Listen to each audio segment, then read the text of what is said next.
Hi guys, and welcome back to my channel. Today I'm going to be talking about 3 easy steps to pass the TEAS.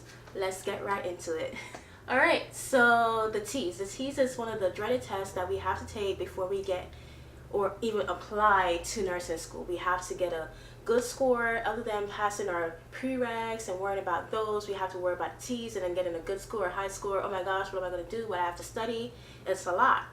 So today I'm just going to break down 3 easy ways to simplify the TEAS and ways of passing it. In my future videos, I'll be going in more detail about the TEAS, studying what I did personally to study for that for the TEAS. That would be a part of my Getting Into Nursing School series, so look out for that. If you subscribe, you'll be getting the notification, so you can go ahead and do that right now, or you can just check out my channel whenever you feel free to, or if you see that video on your search page, just check it out because it'll be worth a watch. So passing the TEAS, 3 easy steps. What is the 3 easy steps? Step number 1, you definitely want to evaluate your strengths and your weaknesses. I did write a post about this on my blog, nursingwithsterling.com. I'll leave the link in the description box. So if you want to check that out, by all means go ahead. But for one, you do want to evaluate your strengths and your weaknesses. You do not want to approach a test and you don't know what you are good at and what you struggle in. If you're going to study, you need a plan of attack. You need to know what I'm good at, what I'm bad at, what I may struggle with, what I'm more comfortable with. That way you can prioritize your time efficiently when you're studying. You don't want to go and study the things that you're good at when you could be putting your effort into things that you're not necessarily as strong in. And I know this may seem, oh yeah, I can think of that already, or that's something I would already know, and who does that? But it's easy for us to want to escape from the challenge of studying itself. Within itself, we don't want to study and then adding, oh, I struggle in this topic, or I struggle in this subject and I don't want to study. You definitely need to study. You don't want to escape from that and be like, oh, maybe I can just put it off to the end and procrastinate, like how I like to procrastinate. You're like, oh, I want to put it off to the end, and then maybe, just maybe, I'll check it out. And then before you know it, you set your test date and the test comes by and you only have one day to study this important subject that you have no idea how to work around. So you definitely want to evaluate your strengths and weaknesses. The TEAS is broken up into 4 different components. It is the math, the English, the science, and the language writing. For me personally, I struggled with grammar. I struggled with writing, but I knew that science was, for the TEAS, the science stretch all the way from elementary level. You don't know what you're going to get. You have to have a broad-based knowledge in everything. So I focus mostly on the sciences and the English. I know I suck with grammar. I cannot spell to save my life. I suck at it. It's just not my strong suit. So I prioritize English and science, even though I do not struggle much in science, but I knew that science would be something I would struggle on the test due to the fact that I did not really remember much from basic elementary science and even middle school science. Now to high school science, I knew about the anatomy and the chemistry, but that's not going to be all that's on the TEAS. It's going to range from a variety of topics. So I made sure to go back and refresh on those things that I may not have remembered. So step number 1, you definitely want to evaluate your strengths and weaknesses. Do not put it off to the end. That is the first step to even studying. You need to know what you're going to prioritize your time with, what you're going to focus on, and what you need to focus on. Okay, so step number 2 would have to be finding a reliable resource. I know this is a no-brainer, but when I first picked up my books to study for the TEAS, I had no idea where to start, what to look at, and I just had to go online and research. And that's how I found out that there's a variety of different resources, websites, books, quizzes, like practice tests. There's a million resources out there. You just had to go grab it and take advantage of it. had I not go out and research, I wouldn't have seen all these available options. But you do have to keep in mind that the resource that you're using is reliable. Make sure that it's up to date. That is so rude. Make sure that it's up to date. Make sure that it's actually challenging. It's not something that you're not, it's actually covering something that you're not used to or haven't seen before. Something that's actually based on the ATI breakdown of the test is something that you're gonna see, or something that they might question you on the test. You do not want to study something that's not actually going to be on the test. What's the point? What's the use? You're wasting your time. So you just have to take advantage of all these different materials, all these different websites, books, online tests, quizzes, study sites. Khan Academy is one of my favorites. They break down everything for you. They have math, science, English, writing, everything, you name it. Like everything is out there. You just have to take advantage of that and use the material that is given to you, because at the end of the day, it's the work that you put in now to pass this test is going to pay off in the end.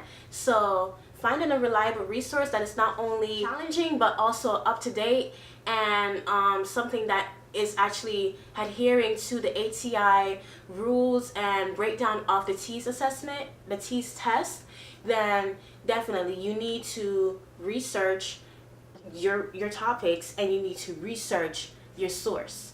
You do not want to use something that will not be beneficial to you. You do not want to go to Granny Nancy for information about technology when Granny Nancy don't have any information about technology. Granny Nancy is Granny Nancy. She don't know nothing about no technology. So how are you going to go to Granny Nancy for technology information? It makes no sense, right? Okay, that's the same thing, the same rationale you use for your resources. Don't go to Granny Nancy, go to Khan Academy. Okay, so my final step in passing the TEAS would have to be quizzing yourself. Again, another no-brainer. You need to quiz yourself before you actually go and take the test. I feel like quizzing myself is beneficial, and it can be beneficial to anybody. Apart from reading and studying, what are you doing with that information that you gathered? Or how are you embedding that in your brain? You know, like, yes, you can read the same thing over and over and over again, but sometimes you just need to change up your study habits. So quizzing yourself is actually one of those really beneficial study habits that I feel a lot of people need to pick up on, because when you quiz yourself, you're reinforcing that material in your mind. What you just read and now you're quizzing yourself on it, you're reinforcing that. And what you may have missed on that quiz, you now see, oh wow, maybe I did not understand this concept the way I thought I did, and maybe I need to focus more on this thing or that thing. You know, it's a way of testing yourself before you go on the test without penalty. You don't want to go on that test and it's like, oh my gosh, now I'm freaking out. My test anxiety is on 100 because I'm not comfortable. I'm like, oh my gosh, I'm going to take this test. What am I going to see? What is it going to be like? Oh my gosh, will I run out of time? Maybe if you had quizzed yourself beforehand, and if you do quiz yourself beforehand, then you'll get a grasp of that time management. You get a grasp on, okay, maybe the questions aren't actually that bad. When you go and take the test and you actually use these practice tests and quiz yourself beforehand, you'll probably most likely see one of the questions that you had practiced with. And you know what that is? It's a free point. A free point. Take it. Quiz yourself before you actually go on a test. You'll be more comfortable, you'll have better time management, and you'll be exposed to a lot of the questions that you may see on a test. Just use these online resources. Use them, grab them, take them in, put them in your basket, bookmark them, save them, and use these quizzes that you see online, because trust me, you will see at least one of the questions when you go and take the TEAS. Trust. So yeah, I feel like just quizzing yourself beforehand is a really beneficial study habit. It will not penalize your test score, as opposed to going and taking a test and that is your first time taking it. You have the whatever you get is what you get, and if you do not pass, you just have to go back and study and retake. But if you quiz yourself, then at least you'll get to see what you're good at, what you struggle with, and when you go and sit on the test and you come across a certain section, you'll be like, okay, maybe I need to I need to limit my time on this, and I need to save my time for something else that I'm sure I'm going to see and I may struggle with. It's just a way of time management, learning how to prioritize your time when you go and take that test, learning how to be comfortable when you sit and take that test, and the possibility of having freebie questions when these online resources or quizzes and tests, even the books, a lot of the questions that you see will be on the test, and that's a free point. And who wouldn't love a free point? I know I do. I loved it when I got it. Will you? Will you take quiz yourself? Alright, so that's my video for today. Really short, really quick, really simple. Passing the TEAS. I know it's a dreaded test. Getting a high score. You feel like if I don't get the highest score, I may not get in. But who knows? What's yours is yours, and I just feel nobody can take away what's yours. What's meant to be yours will be yours. So that's just a thought for today. But definitely subscribe, like, comment down below. If you like this video, please let me know. If you feel like I missed something, please leave it in the comments. I would like to read it. Somebody else may find it beneficial as well, so definitely go ahead and comment and like on this video. Share it to a family member or a friend that may find it beneficial. But yeah, passing the TEAS, it's just as simple as 3 steps. You just need to prioritize your time, know your strengths, your weaknesses. You need to find the reliable resources and quiz yourself. If you do those 3 basic things and include it into your study plan, trust me, you will pass your TEAS. So thanks for watching. Come back again, and bye.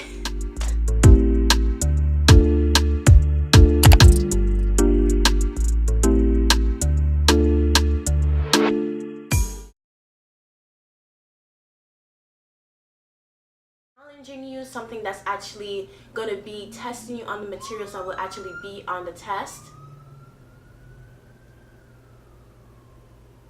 Pass your TEAS step would be okay.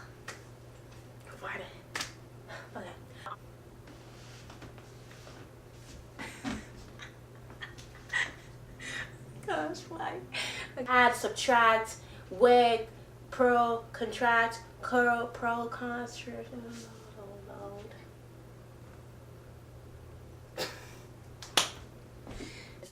You know, let me start over. Because, yeah, let me start over.